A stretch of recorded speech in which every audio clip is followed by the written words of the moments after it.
for taking time out of your schedule today to join us. Today's event is being recorded, so do please keep yourself muted. Also, you can use the chat feature to ask any questions. It is being monitored, so if there are any questions, comments that you have, please use that chat feature. So we have a very insightful program today. And on behalf of the PCMA Southeast chapter, I want to welcome you to our September virtual event, where we continue in our series of providing you relevant content directly from our planner sources about planning events and learning how to work through the myriad of guidelines due to COVID-19. This is being recorded, as I mentioned earlier, and our program today has been submitted for clock hours, and you all will receive notification from EIC when this has been approved. Our next educational event will be in October, and it will be on October 30th. Stay tuned for all of the details, including your chance to win one of 3 Delta Airlines gift cards. November will be our annual meeting, and the date and details will be announced soon. And our December event will be held again with IAEE Southeast and MPI Georgia at the Georgia Aquarium on December 3rd. That is the plan as of today, but as we all know, plans do change, but that is the plan as of today. And if there are any changes, you'll be notified. Just want to give everybody an update on convening leaders, which is normally held in January, and it was scheduled to be in Houston this January 2021. It's not going to be held in Houston. PCMA headquarters is working very diligently to create a new experience with convening leaders, and there will be more details to follow on that from PCMA headquarters. It will be very different. It will be virtual. There will be some live and in-person events taking place. So it will be in January. So that is definitely going to happen. And like I say, there will be some more details coming from PCMA headquarters about that soon. Well, we have 2 amazing sponsors today, and that we want to recognize them as being true sponsors in every sense. You'll hear more from them as they are moderating our discussions today with our feature planners. And without their support, meetings like this would not be possible. Please contact me directly to secure your future sponsorships with PCMA Southeast Chapter. And first up, we'll hear from our friends at Experience Kissimmee, Michelle Moore, who is the Senior Director of Meeting Sales and Services, will be speaking to us. Michelle was also our 2019 Volunteer of the Year and Volunteer of the Quarter recipient. And please note that Michelle lives and works in Florida, so you do not need to live in Atlanta to be an active volunteer. So thank you, Michelle, for all of your participation with PCMA Southeast. We greatly appreciate it. We greatly appreciate your sponsorship and your being a moderator today. I will turn it over to Michelle.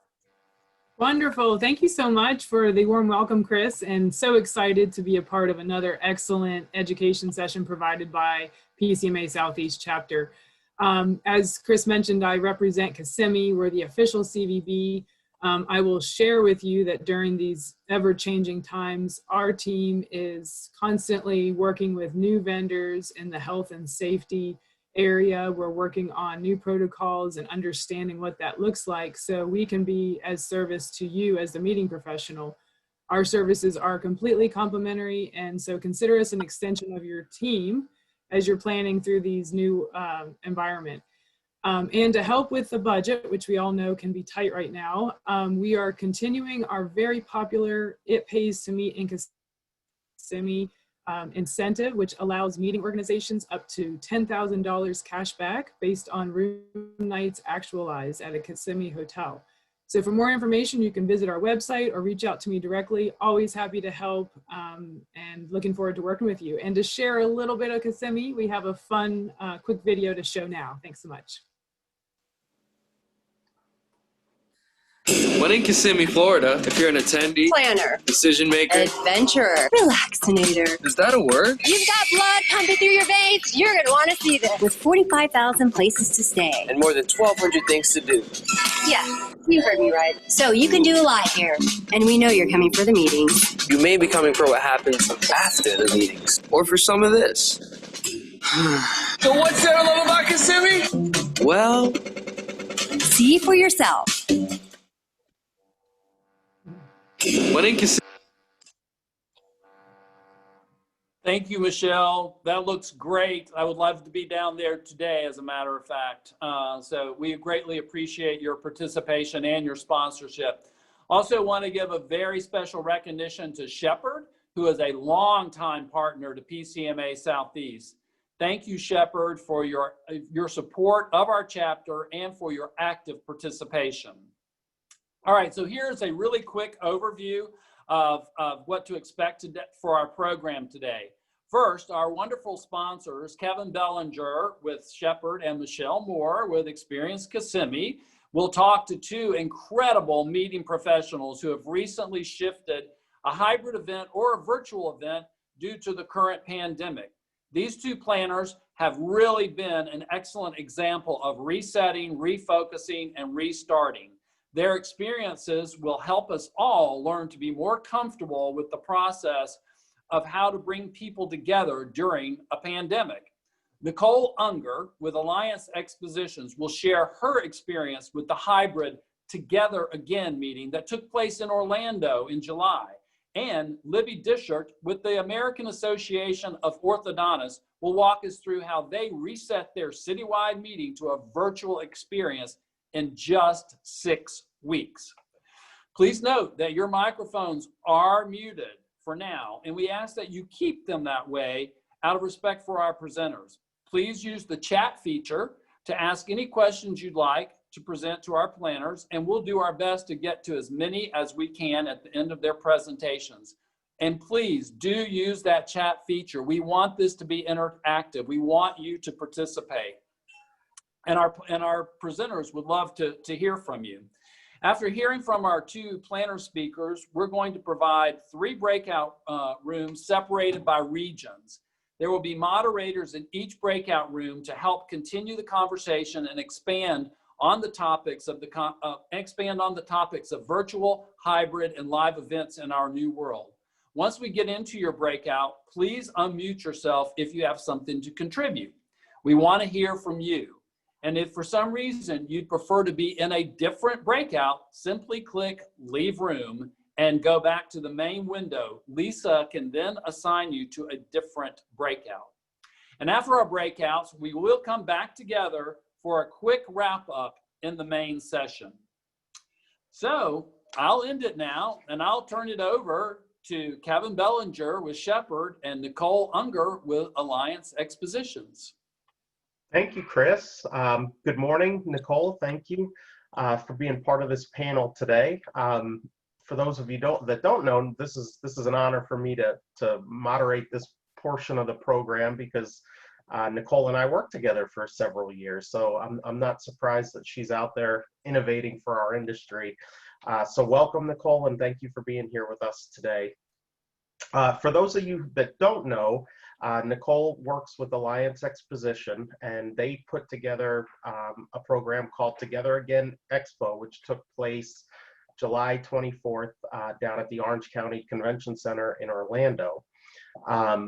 And they showcase basically how to stage an event during this COVID era that we're all living through.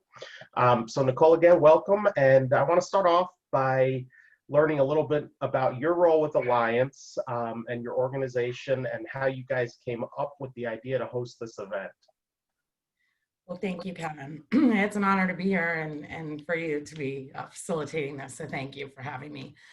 My day job is I'm Vice President of Sales for Alliance Nationwide Exposition, and we produce about 500 events per year. during the beginning of the pandemic, as we all saw, events were canceling overnight. So at first we kind of sat it out and waited, and we realized quickly that business was not going back to normal anytime soon as things went on. And at that point, our senior leadership team, led by our owner, Mark Yuska, decided we needed to try and have an event to navigate this and learn, like, how can we do this safely? Because we were clearly not going back. And the main goal was to, help our customers stop canceling their events. And the only way we felt we could do that was to show them how to do that. So the main goal was to basically have people stop canceling their events. So that's how it was kind of born. And from there, we kind of decided like how that would look from there and where we would go. So that was kind of the inception of Together Again. Fantastic. And obviously for that event to be successful, you had to go out to the community and engage in different types of industry partners, and find a host for the facility or host facility to have the event. So tell us how that evolved and how you wound up staging down at the Orange County Convention Center. Absolutely. So that was an interesting experience. We decided this in April, and we started calling around in Orlando because at that point, Florida was starting to open. They anticipated being at 50% capacity by May. So we thought, let's get on the front end of this and the space should be there, right? Everybody canceled, and this should not be a hard thing. So, we typically do smaller to mid-size events in hotels. So we called many hotels in the area we typically work with, and they didn't have a clear path. They didn't know when they were going to open, how they were going to open, if they were going to open. So it became more clear as we went on that we were all in the same boat together. It wasn't just one segment of our industry in the GSC side, it was all of us. And at that point, Orlando, the Orange County Convention Center was just applying for their GBAC certification. They were going through that process.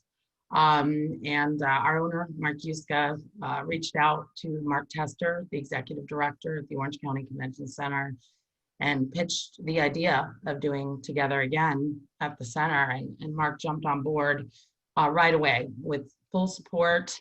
And he basically said, this is what our industry needs right now. So we're willing to do this. We're willing to work with you to help market, to help promote.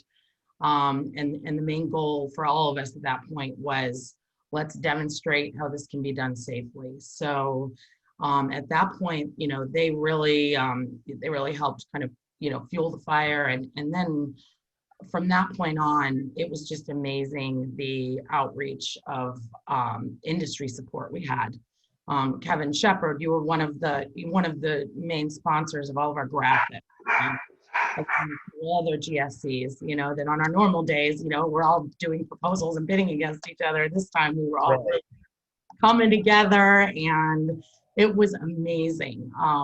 We had United Service Companies, who was, part of the GVAC, program, offer all their support for the sanitation and the security, and Emerald Carpets that will come in for the carpet, and court furnishings came in. And it was just amazing to see how our industry, everybody just came back and said, how can we help? So that was kind of, the beginning stages of how we really had all of those partners, form a significant bond. Yeah, that's fantastic. And in terms of getting the right audience, once you got the sponsors locked up, how did you reach out and make the planners feel like this is an event that they should be at, and also that when they got there, they'd be in a safe environment? Yeah, excellent question. So again, we're a general service contractor. We're not event planners by day. Way back in my past life, I did that, but it was a long time ago. So, as far as the marketing was concerned and getting the word out, quite honestly, I was very concerned. I was like, how are we going to tell people? Where are we going to find these people? And we don't have a list of, we don't even, we have our little sales database, that's about it. At that point, social media, the word, it went viral. The Orange County Convention Center, again, they were instrumental in helping us market the event, press releases and whatnot. But even more so, all the partners I just mentioned, and then hundreds more, I'm not even talking about, everyone was spreading the word. Everyone was asking the questions, how are you going to make it safe? What are you going to do? The facility going back to the GBAC certification had all 20 step process in place of the training they had gone through, the sanitation practices they had in place, which in essence were safer than your local grocery store, much safer. So we knew we were starting with a really safe, environment. And from there, we let everybody know this is going to be the place where we're going to do business a different way. Where there's going to be rules of engagement. We're not going to be hugging. There's no handshaking. Your mask must be worn. PPE kits will be provided. Temp scanning will happen. So we were in uncharted territory at that point. We didn't know how people were going to respond. Florida was spiking at the time as well. Right. So all of this happened in a 47-day period. By the time we got the confirmation this event was going to happen to that. So it was a roller coaster of 47 days. But at the end of the day, people wanted to come. And when they felt that all of this had been taken under consideration, the response we were getting in our registrations was great. And, I think a lot of people had said, I'll come there, and if I'm not comfortable, I'll leave. If I don't see and feel like this is a place where I can engage safely, I'll leave. So I think it was kind of no risk for them. Attendance was free, exhibiting was free, everything was free just to come out and try it. So I think that really kind of went a long way. And I'm happy to report when people got there, all the reports we heard, they stayed all day. We didn't have people, running out the door or worried about anything. And they were so respectful. Everyone was, our industry is typically, we haven't seen each other. We go crazy when we see each other in a hallway. And, and while, everyone was still excited, it was just very, controlled and responsible on everyone's part. That's fantastic. And I know the feedback that we got from the crew we sent was outstanding. I think it just shed life on them that, to stick with this and that we're going to come through it. And it was just great to see everybody again.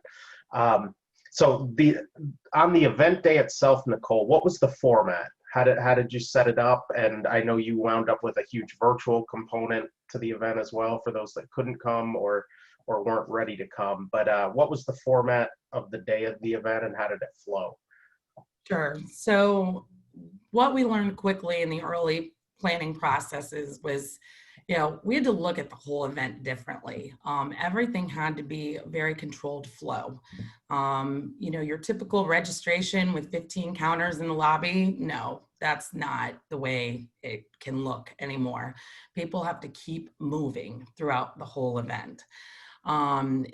From, the mayor was going to come for a ribbon cutting. At first it was, we'll stand at the front doors. And 5 minutes later, we're like, what are we thinking? No, they're not. You can't stand there in the hallway anymore. So how is this all going to look? So going back to the flow of the event, we opened the doors for registration at 8 a.m. that morning. We did have just an acoustic, morning coffee player for entertainment kind of in the overall large area of the lobby, just so people would not congregate. They flowed in from 3 controlled entrances, which the convention center had recommended. All other doors were locked. Security was in place to make sure people didn't walk through side doors. All of our vendors and staff at both the facility and any other staff entering the building through the docks or through the employee entrance were all temp checked before they came in. So with that, the attendees had to be temperature checked outside the building. So if there were a problem, we would be able to address that before they actually entered into the facility. At that point, once they entered into the facility, they flowed down to registration. They went through a secondary thermal scan just for an additional precautions and to make people feel safe. Like we were really dotting the I's and crossing the T's with that. So they would flow down to registration, as you can see in this picture right here. If you can see how that those are small little registration counters and they're very spaced. The people were coming, you know, toward them in this photo. And there were printers set up there. You would, we had touchless registration that CDS provided. And they had line busters. So they would actually walk down the hallway and stop somebody and do the scanning before they even got to the registration area. So by the time they walked by here, their badge was already printed. They would grab it and walk away. At that point, they proceeded right down that lobby to the to pick up a PPE kit, which contained a mask, sanitizer, and a sterilized lanyard that PMSI provided. And from there, they flowed up the escalator into the exhibit hall. At that point, we had the mayor come in to speak at 10 a.m. to welcome the group in the rear of the hall. So we opened the doors and plenty of time for people to flow in on a very controlled basis, take their time, say hello, and make their way back to the rear of the hall where we had socially distanced theater seating 6 feet apart with the main stage. And we also had a standing room area with stickers on the floor, socially distanced for people to stand on so they remained you know, far enough apart from one another to see the mayor. So again, going back to the flow, Kevin, it was very like meandering, take your time. Like you can't have people rushing to get to a session or rushing down a hallway. You know, it doesn't work that way to get to Reg or anywhere else. So once they, once the mayor did their welcome, did his welcome, at that point, we had to take frequent breaks during the day and continue to sanitize the chairs, which the convention center does with their you know, their certification. So they were constantly spraying down everything. And when someone would get up and someone else would sit down, it would return again. We ran programming all day long, and we had breaks where we took breaks so they could specifically continue to sanitize after every session. Yep. You know, at that point, we had the one-way aisles going, and you know, throughout the exhibit hall all day, because we were in that large, the space was the name of the game, to be honest. I mean, putting the presentation area in the back, as you can see in this photo, you know, everyone's sitting down and there's your session. You can see that the speakers on stage are also socially distanced. Some were wearing masks.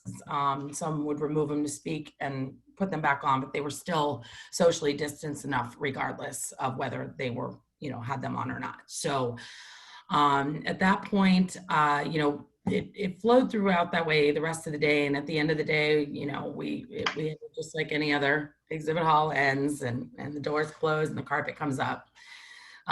It was definitely a meandering type of day where people were not in a rush. We also had social distance ambassadors. And they were temp staff basically roaming throughout the hall at any given time, just making sure no one was bottlenecking or getting stuck in congregations and politely reminding them to keep the distance. Yeah. So now that you've been through this once, obviously there's always learning that occurs when you go through something for the first time. And I'm not sure if anyone else has noticed, but I walked into my local Publix yesterday, and they were probably one of the very first groups to put down one-way flow stickers and one-way floor stickers. And I noticed they pulled them all up. So obviously that they tried it, that wasn't working. Is there anything you would tell the planners that are about to, you know, relaunch an event during this COVID era that you learned, that you tried and it just didn't seem to work?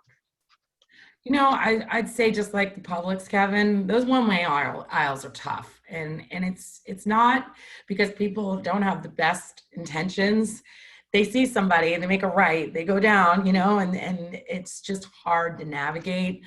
And for the most part, what we did was we had 20 to 40 foot aisles in the high traffic areas. Some of the lower traffic, we put the 10-foot aisles. And, I would definitely say stay with those 20 to 40 as much as you possibly can. 10-foot aisle, the good news is it's still way wider than the Publix, which is, I think, 5 feet. So you still got double the space in a convention center with a 10-foot aisle on it than you do at your local Publix. So you're still safe, but if you really want to go that extra mile, the more space, the better. And unfortunately, sometimes we're just space challenged, but you can make it work with 10. I'd say those social distance ambassadors were key to making sure that was happening. That was probably their biggest role all day, was to stop people from going the wrong way. And I think that's probably one of the biggest takeaways.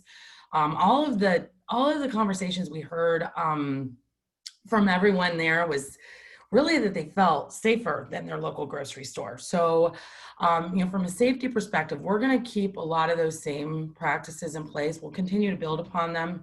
But the masks, the 6 feet distancing, those are key things. And everyone kept those masks on. And that was another thing. I was honestly concerned because I thought people would be walking around but they didn't. Everybody was very respectful to one another in that we're all business professionals. And I think they respected each other's space and respected each other's wishes, and, nobody pushed the envelope. So I'd say that would probably be the biggest takeaway. I'd say the second one was our virtual component. We were focused on a live event when we put this together, and I said 47 days, and we were just gonna put it out there for the universe to see, but we didn't really think about like how that would really look to them as much. We had the presentations done. Ideally, I would have liked to have seen more live hall footage, which I think everyone was looking for. So we will have that moving forward. It'll be much more interactive environment with the exhibitors on the floor, and it'll be more indicative of like a demonstration of how it looks. So definitely be looking for that at our next one. Okay. Fantastic. There's a question that came across the Zoom meeting that I wanted to put out to you, Nicole, because you might have the answer. But Patricia Henry from APCO asked, what is the average cost for temperature checks at in-person shows? And then secondly, do you have to have trained medical staff to administer those? Great questions. So technically, we did not have to have trained medical staff. We elected to. The Orange County Convention Center is working now in a very great strategic agreement with Orlando Health. So we really wanted to, safety was all about this. So I would recommend medical staff to do that. And, I can't speak for everyone on pricing, but really it's just like having your medical staff and it's an hourly, type of rate. They're doing the same thing. They're scanning, but they're trained, to respond to anything that should happen. But it wasn't a big additional expense. It wasn't something that we had to set up a whole, triage type area for. We just did it outside, socially distanced. And there's also a lot of these thermal scanning. Like it's amazing how hard our industry has been at work developing products in this post-COVID environment. That these PPE exhibitors were on the show with thermal scanners, temp scanners. Like there's a lot of options out there right now for this that people have developed to get through quickly, easily, and I think cost effectively. So as far as temperature scanning, I don't think that's a huge thing moving forward as far as costs are concerned. Okay. Now, a few people have asked this question, and it's in the same line as the temperature check. So you take someone's temperature and they're 103. What next? So if they went high on a temp check, they would go stand in a cooler area outside of the convention center, and then they were rechecked to see if their temperature would come down. If their temperature wasn't coming down, they were not admitted in. Okay. Okay. Let me see if there's any other questions. I don't see any others right now, so I'll go back to leading you to the next phase of this, Nicole. So what we know now is that you are planning an event in Dallas. So tell us about that and what that looks like. So, yes, we are going to Dallas on October 23rd. The support, again, going back to the beginning of the conversation, Kevin, in our industry has just been overwhelming. And again, there's a lot of people out there with a lot of great products to display and things they've been doing. Shepherd had an amazing booth. I loved the plexi socially distanced booth that you all had. And several other, companies have the same thing. And right now, people want to be together. People want to learn how to do this. And we all have tools and products and services that are going to come in handy moving forward, from everything I'm speaking to new things that we don't even know about yet. So together again, Dallas, the Live Events Coalition is partnering with us on this, and the Live Events Coalition of Texas. So they are supporting this 100%, and the Visit Dallas is also sponsoring and powering this up with us. They just got their GBAC certification. So it's a great way for everyone to come together to show how cities can open safely. So when we've been talking to several cities, and Dallas really just made the most sense for what the opening rules are and how they're working to, showcase how this is going to look. So we're really excited about Dallas, and the support's been there once again. So we're here to just, again, I would love it if we were just going back again to our day jobs and we weren't doing this anymore. But till we do, we're going to keep moving across with our hometown series for Together Again. Awesome. Okay. I've got two more questions for you, and then we've got to move on to our next set of presenters. But one came through our chat feature here, and the question was, how much square foot or how many square feet did you use for this layout in this show? So how much bigger did you have to make the floor compared to what it would have been a year ago, pre-COVID? Did you have to double the amount of nets or gross square footage you needed, triple it? What was the expansion to make this safe and get the right distances set up? So on exact calculations, I would have to do some math there. But as far as, I would say this particular setup in this same hall would have looked a lot different a year ago. I would say it's probably space is the name of the game if you can get it. And that it was the way we set it up. It was that education session in the back of the hall like that. It was giving people, I think it's 20, don't quote me on this and I can get you the exact one, but I think each person needs 27 cubic square feet per person to be socially distanced. So when you take the wider aisles into account, you take those 6 feet, between those chairs in the back into account, we probably used almost, double, I would say, 1.5 for sure. It wasn't crazy, but you do need a little more space. I mean, you can't jam everybody into a little, the old way, but at the same time, we still had 10-foot aisles. We still had, enough area perimeter with that, with the standing area for the presentations, where we were able to, maximize the space. I think it's about the layout of the space and how your flow looks on your overall program. I think you can make any space work depending on how you just configure the flow. Yes, agreed.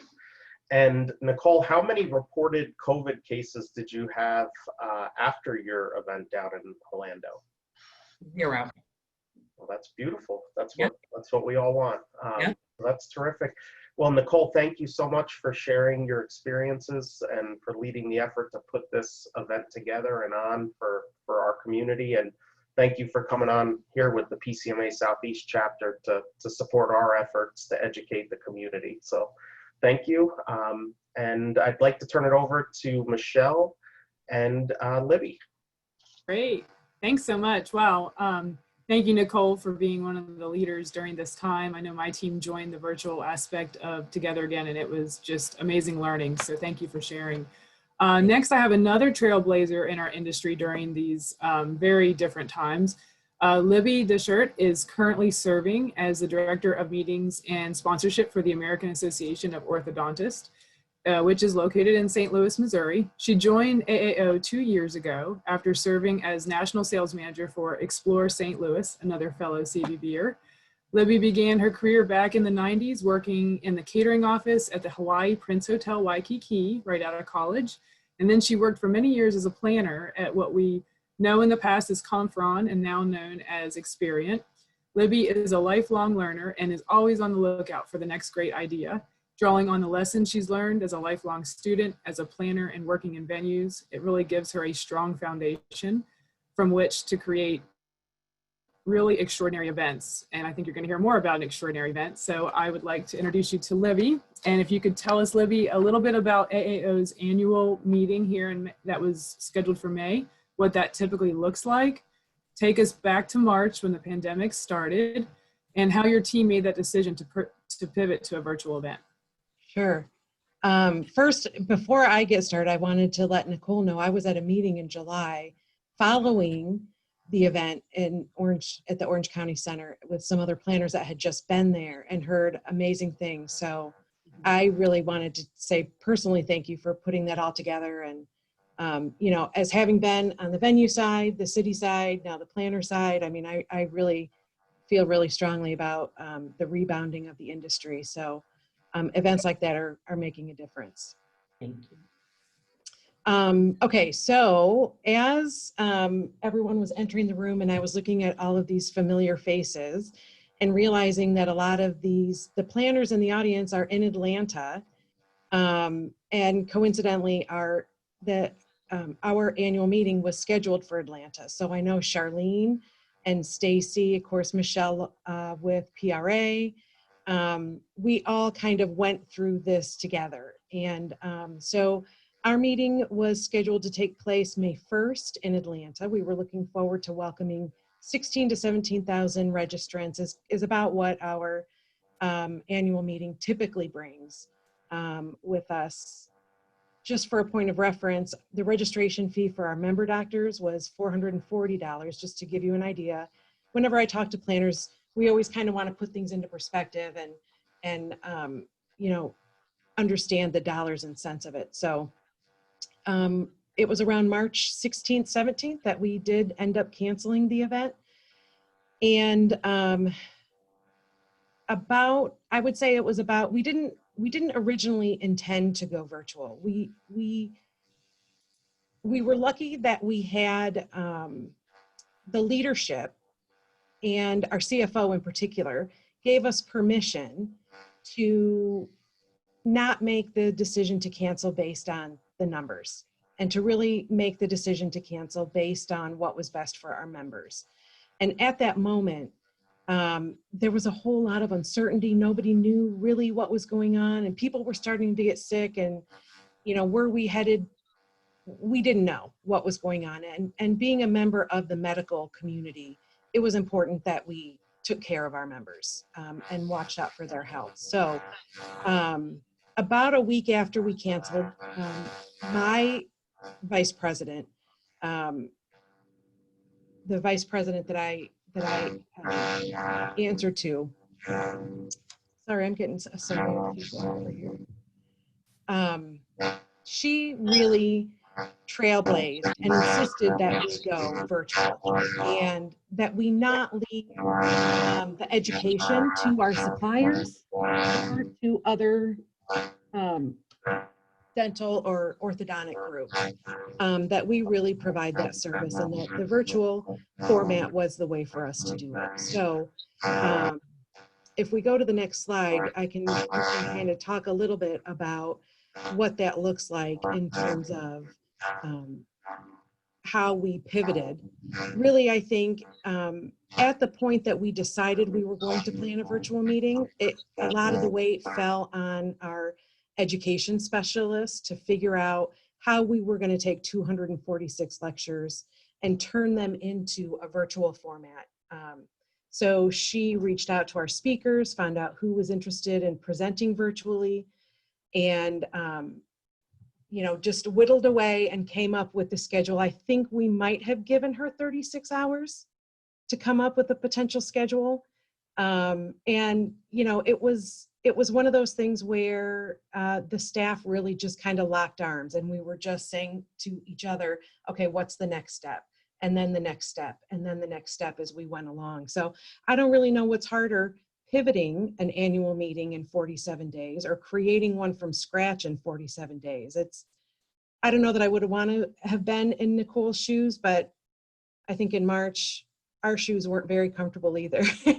So it's a challenge, and you just rise to it. And as planners, we know that that's what happens. So our virtual experience took on the look of having 2 tracks of CE, offering a total of 27 lectures that included our post-conference sessions. We managed to keep the same amount of CE credits, which was really important to us. So we offered some webinars ahead of the event. Those combined with the post-conference seminars allowed us to continue to offer the same amount of CE to our members. We were also fortunate that we were able to offer registration for our members at no charge. So what that did, I think, it helped us reach that high number. We were blown away, completely blown away, because we had never done anything like this before and didn't even really think that there would be much of an appetite for it, to be honest. It was a gamble. So the fact that we had 11,000 people register for the conference, even though it was free, was so far beyond anything we expected, that it just felt like a huge success. And from a personal standpoint, from a staff standpoint, after having worked so hard and every day showing up at work and all of us linking arms and saying, okay, we're going to take the next step together, and then we're going to take the next step, to be able to enjoy a success after that felt really good. That was a hard-won success for sure. Great, thanks, Libby. I can't imagine being in your shoes for that. So obviously switching to virtual, there's budget concerns. If you can share a little bit about that, how you address those maybe, and then what the end result was as far as like your final numbers after working through those. You know, I'm sorry, Michelle, I had a problem with my speaker. So. Oh, sure, no worries. That's okay. I think I can probably, let me see what my next slide is. Oh, exhibitors and sponsors. Is that what we're talking about? Sure. Yeah, we can talk about that. And if you want to share basically how you switched, like what was the budget concerns when you were working through this? And maybe if you can share a little bit about like how those final numbers came in once you figured out the budget. Yeah. Okay, the budget concerns. So I think the AAO is a little unique in the standpoint that we really just needed it to break even. We were still working through all of the cancellation and everything that happened with the live event that we had to cancel. And so the board reluctantly approved moving forward with the virtual, just on the insistence of the staff. And they said it just can't cost us anymore. All of the facilities and the CVB, everybody was so great in Atlanta to work with. I really can't say enough about their partnership. But, you know, as we worked through that, and we were in the middle of it, and we were unwinding everything that we had wound up in Atlanta, while at the same time trying to figure out what this needed to look like in the virtual space. So really, we needed to figure out a way to just make it break even. And so we created and inserted sponsorship opportunities and ways for our exhibitors to be involved that would really do the heavy lifting of the expense of the meeting. Sometimes planners ask me, how did we choose our platform that we would provide that would host the virtual meeting? We already had a relationship with Digital to host our recorded webinars and recorded education. And that included any live streaming that we do on site. And this technically kind of fit into that. So we were able to get on Digital's calendar, and that whole selection process was taken care of. So that wasn't something that we needed to worry about. We were able to get, you know, here's what it's going to cost. And then we kind of figured out, okay, here's what we can sell and here's how much we'll sell it for. And as long as we break even, that's great. As it turned out, although we had a complimentary registration fee for members, we did charge a $300 registration fee for non-members. And so that did end up bringing in some revenue. We ended up having hundreds of non-members attend, even more so than typically show up on site. So that brought in unexpected revenue. And then my exhibits manager, really was so diligent communicating with the exhibitors that we ended up having to create more exhibit and sponsorship opportunities than what we originally started with, just because they look forward to their involvement at our annual meeting and count on it for new product releases or announcements, other things like that. So they were counting on using the platform of the AAO to get their message out to our members. So we had a lot of good exhibitor and sponsorship involvement. So this slide kind of tells you a little bit about what we offered. We did offer a third track with non-CE exhibitor lectures. That sold. Planners always want to know kind of what we sold them for too, just to give you an idea. So those sold for about $4,000 an hour, and we sold them in increments of 15 minutes. So it divided out equally. We also provided time for commercials between some lectures. It has to be presented a certain way in order to comply with CE for us, but we were able to sell those for $1,000 per commercial. We had our non-CE AAO content, like our happy hours and general session. Those ranged from $2,000 to $5,000, depending on what we thought the audience was going to be. And then because we had 16,000 conference bags already on the way to our offices for our annual meeting, I didn't want to be sitting on 6,000 conference bags.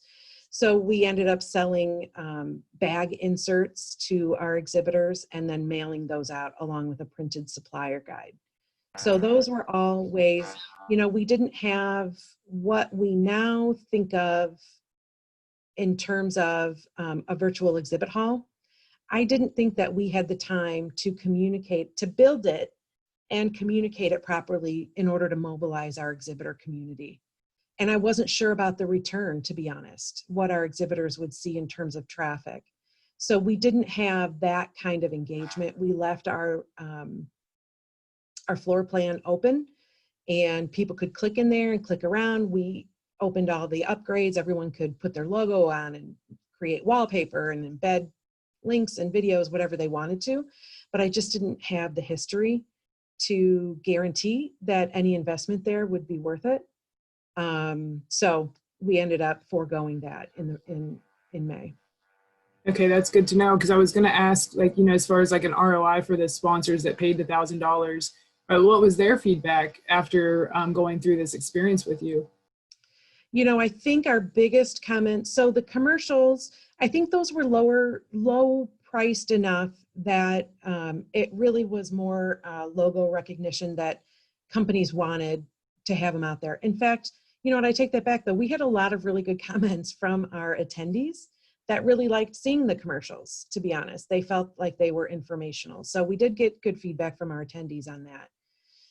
I think the biggest bang for the buck was that third track of lectures that allowed our exhibitors and our sponsors access to our members, and that interaction that so many exhibitors and sponsors want. I mean, that's what they pay for. And really that's, we want to give them meaningful interaction. And I think, the move right now with exhibitors and sponsors wanting to be perceived as thought leaders and being thought leaders, giving them that platform to do it. So in that third track of lectures, our exhibitors saw huge numbers. If you think about it, we have a theater in our exhibit hall that holds, 50 people maybe, if they're sitting shoulder to shoulder. They could use one of our lecture rooms on site that might give them 100, 200 people in the audience, but they still have to get the people there.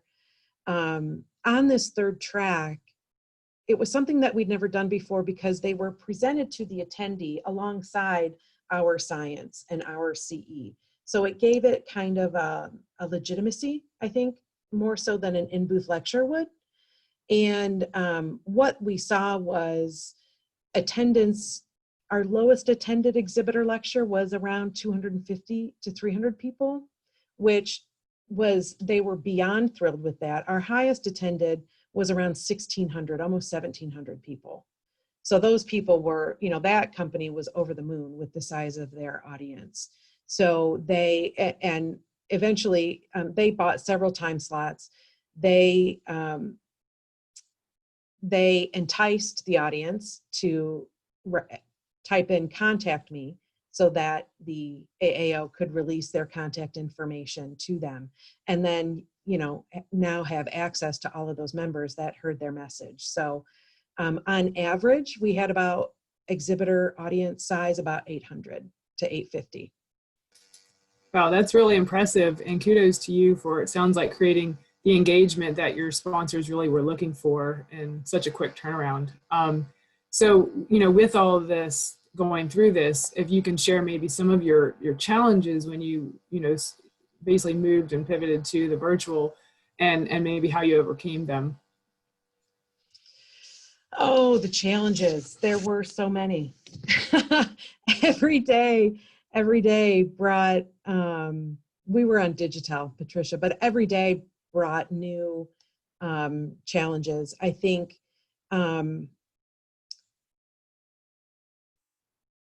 understanding the technology, getting the content to digital on time was a big challenge. Understanding what they needed and getting it in the format that they needed. And us having never navigated this before. So we really had to be patient with ourselves. I think at the same time that we were doing this, the AAO had created an internal task force, and it was members of marketing and our governance team and our membership office and every department in the AAO. And we were actively listening on social media and trying to determine what it was that our members needed. What did they need? What did they need this virtual experience to be? Would they show up, and how we can make it meaningful to them? So really having everyone on board with, we're going in this direction and we're gonna make it successful no matter what. Afterwards, there's that feeling of the planner high, like when you've done a really great event and you're on the backside of it, right on the immediate backside of it. And you're like, that was amazing and really made all the hard work worth it, like I explained before. The day after our event, so it ended on a Sunday. That Monday, we came back and had, a big staff meeting, and really everybody at the AAO got to experience that planner high, because it really took all of us to make it happen.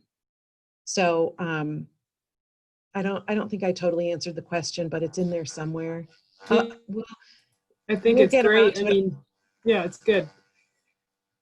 Sorry, I didn't want to, if you have more. No, that's okay. Okay, great. Well, go ahead, Michelle. No, I think that's the feeling we all have when we do virtual, is it does take a different muscle we're learning, and it takes a whole lot more people we're all learning, to really make it come together, especially because it's so new to us. So it sounds like you had wonderful support. Just curious, how big is your staff, like your internal staff? The meetings department is there's 4 of us, but we also work really closely with our education specialists, so that for a total of 5 on meetings. Internally, the AAO is about 55 employees, I think. Okay, great. It sounds like obviously your vendor connections and all those that helped you make it work was really key too. So you mentioned a little bit earlier about the attendee feedback was really positive. Is there anything else you want to share maybe about some of the attendee points, as well as, would you do this again? Well, yeah. I think part of what gave us such a great feeling at the end of the event was the attendee feedback, and it was immediate, and it was resounding success and thanks. And really, as we sat, during the meeting, we created a socially distanced kind of war room in our boardroom, and there were 4 of us, and we were spread out, and we each had our jobs during the meeting, and it really allowed us to interact in real time with our attendees. you know, to have our board member on the last session as we're waiting in the green room that said, you know, I approve this against my better judgment, but I sure am glad that we did this. And, you know, you just felt like, wow, this really hit. And what started as kind of a consolation prize. We're going to cancel our annual meeting in Atlanta, and we're going to do this virtual thing, and it probably won't work, and hopefully it breaks even, ended up being our highest attended doctor member annual meeting on record. So for our outgoing president, who takes such a pride of ownership in the annual meeting, to be able to rise from the disappointment of the annual meeting having canceled to actually being the record-breaking annual session was really a well-deserved sense of accomplishment for him, because he deserved that, to feel that success. And so, and I remember sitting in the green room and thinking to myself, you know, we're getting all these great feedbacks, like I've never been able to attend before. Maybe I have a physical impairment that I can't travel. And it occurred to me, you know, we get great attendance at our annual meeting, but even with that great attendance, we've been leaving about 2/3 of our membership kind of out in the cold during the annual meeting. Those people that can't make it to the annual meeting aren't getting any attention from us as an organization. And so, wow, this really gives us the opportunity to bring in new people, more people, and really reinvigorate the way our members learn. If they can't be at the annual meeting, that's okay, because they can still participate this way. And I think it just opens up more doors for us. Resoundingly, the response that we got was, this is great. Can't wait to see you in Boston next year. So it really drove home for me what I had been hearing from virtual event salespeople, but I always kind of wondered, is it actually, you know, do they really feed, you know, does the virtual actually feed the live events? And I remember sitting in the room and I'm like, this is it. Yeah, they absolutely, virtual events feed live events. And if I can't make it, the virtual will suffice until I can get there again. They do not replace, in my opinion. I think what we're living through right now, and this kind of leads into the next slide, I think what we're living through right now is growth in the industry that can be kind of painful and uncomfortable, but it's going to lead us someplace someplace else really great. And we're learning new skills, we're delivering new tools to our audience, and I don't think this is the end of live events by any means whatsoever, because it is my experience that our virtual event only served to build and support and create a demand for our next live event. That's wonderful. I always love ending on a positive note with these stories, and obviously lots of challenges you discussed, but truly we're hearing that when there's a hybrid event that you're, you know, being able to connect with attendees that maybe, like you said, weren't able to attend in the past. So that's wonderful. That gives us all hope for change. Is challenging, but great things for prospecting more attendees in the future. So Libby, thank you so much. That was wonderful. I'm gonna just pause for a moment to see, was there any, I didn't see any questions come through specifically, but if there are no questions, thank you again, Libby, for sharing your experience and hope with us. And I will now pass it back over to Chris. Great. Thank you very much, Michelle. Thank you, Libby. Thank you, Nicole. Thank you, Kevin. Nicole and Libby, the insight that you all have provided today is tremendous, because there are people with us today who are in the process of doing what you've already done. So thank you for paving the way for that. We appreciate the experience, we appreciate the wisdom, and we appreciate you sharing that with us. We're actually going to go into 3 breakouts right now, and our speakers will be in one of those breakouts. And to be honest with you, I don't know which breakout you're going to be in because you're pre-assigned. But so we have 3 breakouts. One is Florida and Puerto Rico. Then we have Georgia, Alabama, South Carolina, and then we have North Carolina, Tennessee, and Kentucky. And if you're not in one of those states or areas, you have been pre-assigned to go into one of those breakouts. And if for some reason you don't want to be in one of those breakouts that you're in, you simply click leave room, and you will go back to the main window, and Lisa can then reassign you to a different breakout. So at this time, we're going to go into those breakouts. We can carry on this conversation with our speakers. So we look forward to seeing you in one of the breakouts. Thank you.